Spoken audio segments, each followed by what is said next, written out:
শ্রী শ্রী মা সারদা দেবীর জীবনের একটি ঘটনা।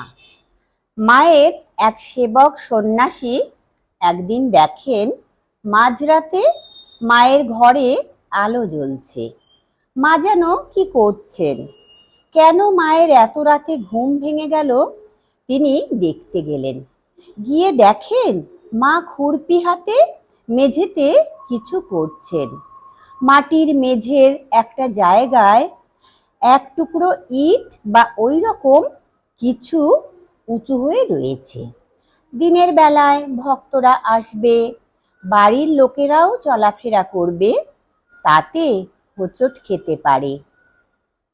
তাই মাঝরাতে সকলের অগোচরে সেটি সমান করে দিচ্ছেন।